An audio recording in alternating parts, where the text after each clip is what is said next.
आज हम सब हिस्ट्री का बहुत ही महत्वपूर्ण बोर्ड मॉडल क्वेश्चंस देखेंगे।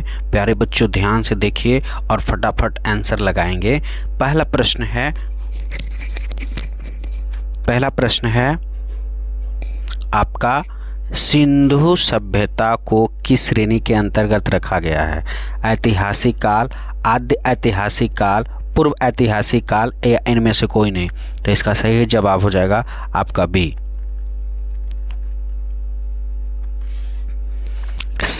सिंधु घाटी निवासी को किस धातु का ज्ञान नहीं था? सोना का, चांदी का, लोहा का या तांबा का? तो इसका सही जवाब हो जाएगा आपका लोहा का ज्ञान नहीं था।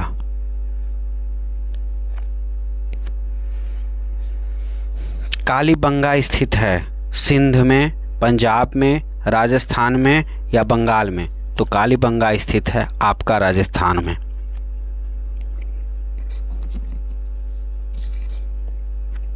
भारतीय उपमहाद्वीप की पहली सभ्यता का विकास हुआ गोदावरी के मैदान में, गंगा के मैदान में, सिंधु के मैदान में या महानदी के मैदान में? तो इसका सही जवाब आपका सिंधु के मैदान में। चलते हम लोग फटाफट क्वेश्चंस, कम समय में अधिक से अधिक क्वेश्चंस सॉल्व करेंगे। हड़प्पा की बस्तियों की खुदाई की sir John Marshall, sir William Jones, Martin Hiller या ए और सी दोनों? तो इसका सही जवाब आपका हो जाएगा ए और सी दोनों, यानी सर जॉन मार्शल और मार्टिमर हिलर ने दोनों। अगला प्रश्न है बड़ा सुंदर प्रश्न है, बड़ा अच्छा प्रश्न। मुद्राक्षस किसकी रचना थी? कौटिल्य की, विशाखदत्त की, मेघास्तनीज की? इनमें से कोई नहीं। इसका सही जवाब हो जाएगा आपका विशाखदत्त की। अगले प्रश्न की ओर चलेंगे। एकदम सिंपल सा प्रश्न है, सब कोई जानते होंगे, फटाक से आंसर इसका लग गया होगा आपके अनुसार।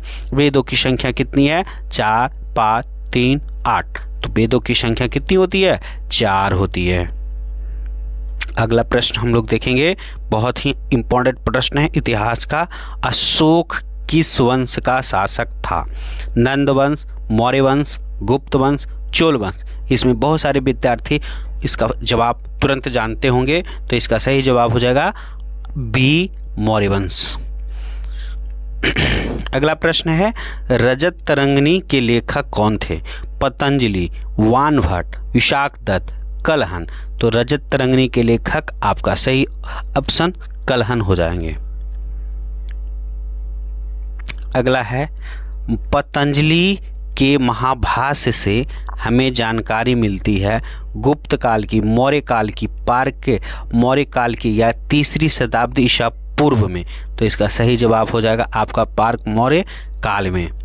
फटाफट देखिए, फास्ट में हम लोग सब आंसर को देख रहे हैं। पंच चिन्ह वाले सिक्के बने होते थे। पंच चिन्ह वाले सिक्के बने होते थे सोने के, चांदी के, तांबे के या बी और सी दोनों?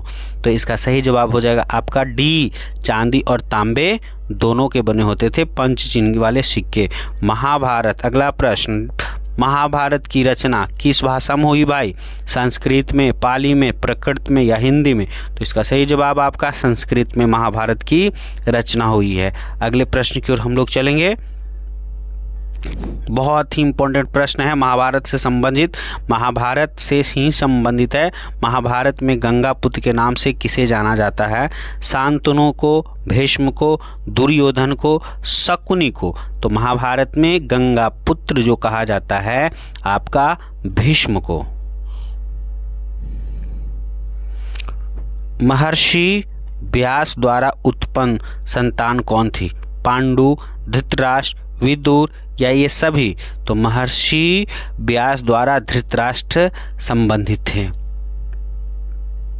अगला प्रश्न है, ऋग्वेद के पुरुष सूक्त में सर्वप्रथम किस वर्ण का उल्लेख मिलता है? ब्राह्मण का, क्षत्रिय का, वैश्य का, शूद्र का? तो इसका सही जवाब हो जाएगा आपका डी, शूद्र का। अगले प्रश्न की ओर हम लोग चलेंगे। बहुत ही इंपॉर्टेंट प्रश्न है, त्रिपिटक साहित्य है किस धर्म से? जैन धर्म, बौद्ध धर्म, शैव धर्म या वैष्णव धर्म? तो त्रिपिटक साहित्य जो है आपका बौद्ध धर्म से है। बौद्ध धर्म के संस्थापक गौतम बुद्ध थे और इन्होंने त्रिपिटक साहित्य की रचना किया था, धर्म से संबंधित है। अगले देखा जाए ये भी बौद्ध धर्म से ही संबंधित है। हीनयान और महायान संप्रदाय किस धर्म से संबंधित है? जैन से, बौद्ध से, हिंदू से, सिख से? तो इसका सही जवाब हो जाएगा आपका बौद्ध से। जैसा कि हम लोग जानते हैं कि बौद्ध धर्म के संस्थापक गौतम बुद्ध, जिसका जन्म नेपाल के तराई में लुम्बिनी नामक स्थान में हुआ था। चलिए अगले प्रश्न 18 नंबर प्रश्न देखेंगे। निम्नलिखित विद्वानों में से कौन सा सर्वप्रथम भारत आया था? हेनसोंग आया था, इब्न बतूता आया था, मार्को पोलो आया था, फाहियान आया था? तो सही जवाब आपका हो जाएगा फाहियान सबसे पहले भारत में विद्वान के रूप में आए थे।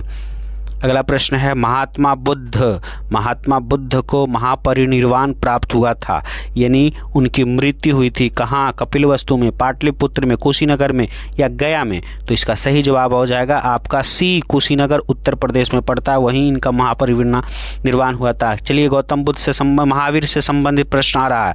महावीर का जन्म हुआ था कहाँ? लुम्बिनी में, पावापुरी में, कुंडलवन वैशाली में या सारनाथ में? तो इसका सही जवाब है कुंडलवन वैशाली में, जो भारत की बिहार की लिच्छवी गणराज्य में पड़ता था। वैशाली बहुत ही प्राचीन काल का गणतंत्र के क्षेत्र के रूप में जाना जाता है वैशाली। अगले प्रश्न की ओर चलेंगे। बुद्ध के बचपन का नाम क्या था? बहुत ही सिंपल प्रश्न है। वर्धमान, सिद्धार्थ, देवदत्त या राहुल? तो बुद्ध का बचपन का नाम फटाफट बताएं, सिद्धार्थ था। अगले प्रश्न की ओर चलेंगे बच्चा। अगला प्रश्न है जैन धर्म के 24वें तीर्थकर कौन थे? ऋषभदेव, आदित्यनाथ, पार्श्वनाथ, महावीर स्वामी? तो जैन धर्म के 24वें तीर्थकर महावीर स्वामी के रूप में जाना जाता है। चलिए फटाफट एकदम फास्ट में, कम समय में बहुत सारे प्रश्न को हम लोग देखेंगे। इब्न बतूता किस देश का निवासी था? इब्न बतूता मिस्र, पुर्तगाल, मोरक्को या फ्रांस? सही जवाब बताएं। सही जवाब इसका हो जाएगा मोरक्को का। अगले प्रश्न हम लोग देखेंगे।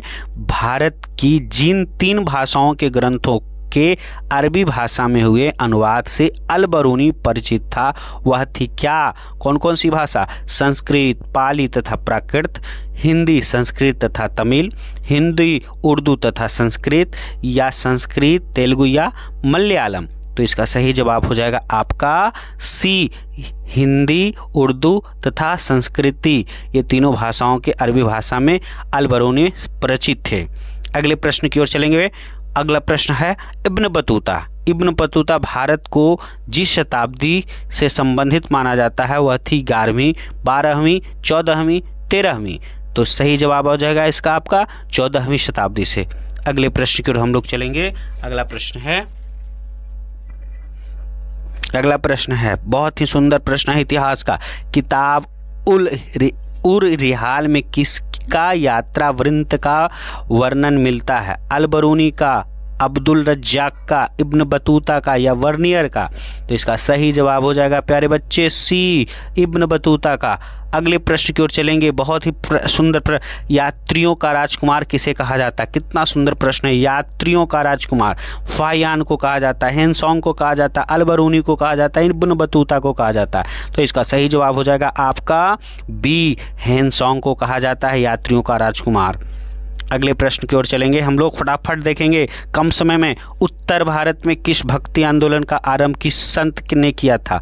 उत्तर भारत में भक्ति आंदोलन का आरंभ किस संत ने किया था? कबीर साहब ने, नानक साहब ने, रामानंद ने या चैतन्य महाप्रभु ने? तो इसका सही जवाब हो जाएगा आपका रामानंद। अगले प्रश्न की ओर हम लोग चलेंगे।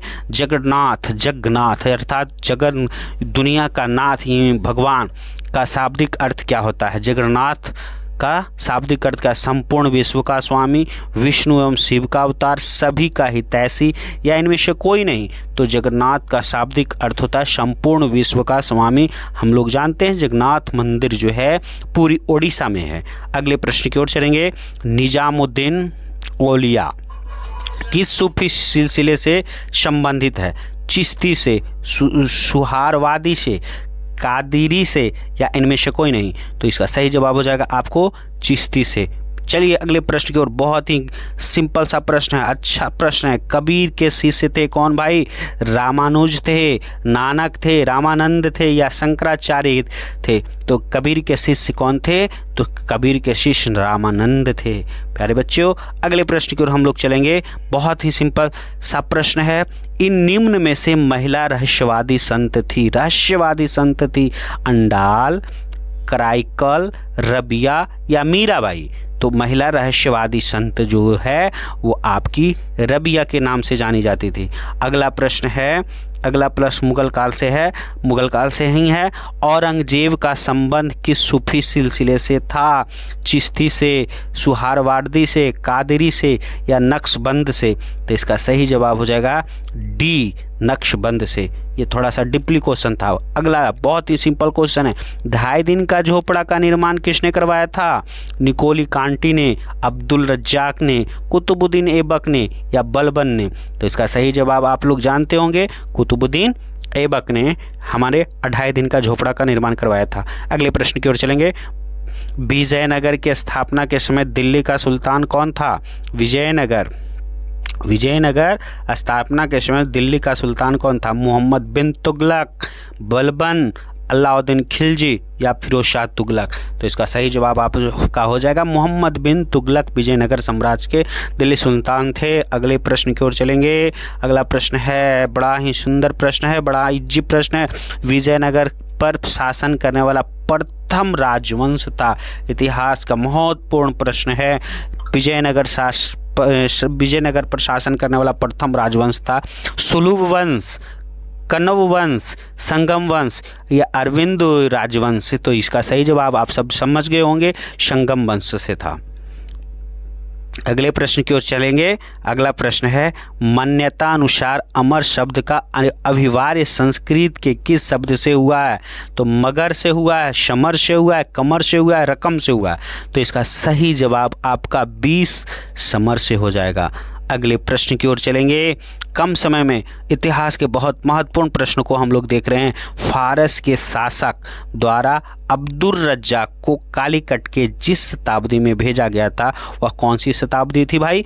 15वीं शताब्दी, 14वीं शताब्दी, 18वीं शताब्दी, 16वीं शताब्दी? तो इसका सही आंसर, करेक्ट आंसर 15वीं शताब्दी हो जाएगा। अगले प्रश्न देखा जाए। अगला प्रश्न है, दिल्ली सुल्तान की स्थापना हुई थी कब? 1526 ईस्वी, 1206 ईस्वी, 1326 ईस्वी, 1406 ईस्वी? आप बताएं जल्द से जल्द। तो इसका सही जवाब हो जाएगा 1206 ईस्वी। अगला प्रश्न, किन शासक के दरबार में अष्टदिग्गज रहते थे? देवराय प्रथम, कृष्णदेव राय के, अच्युत राय के या सदाशिव राय के? तो इसका सही जवाब हो जाएगा आपका बी, कृष्णदेव राय के। अगले प्रश्न, निम्न में से पुर्तगाली यात्री कौन थी भाई? एडवर्ड बारबोसा, डोमिंगोस पेइस, फर्नांडो न्यूनीज या इनमें से सभी? तो इसका सही जवाब आपका डी, इनमें से सभी पुर्तगाली यात्री थे। अगला है, अकबरनामा की रचना किसने किया था? आप लोग जानते होंगे, अमीर खुसरो, अल-बरूनी, इब्न बतूता, अबुल फजल। तो अकबरनामा की रचना किसने किया था? तो करेक्ट आंसर आपका डी, अबुल फजल ने किया था। अगला प्रश्न देखेंगे। अगला प्रश्न है, बाबर के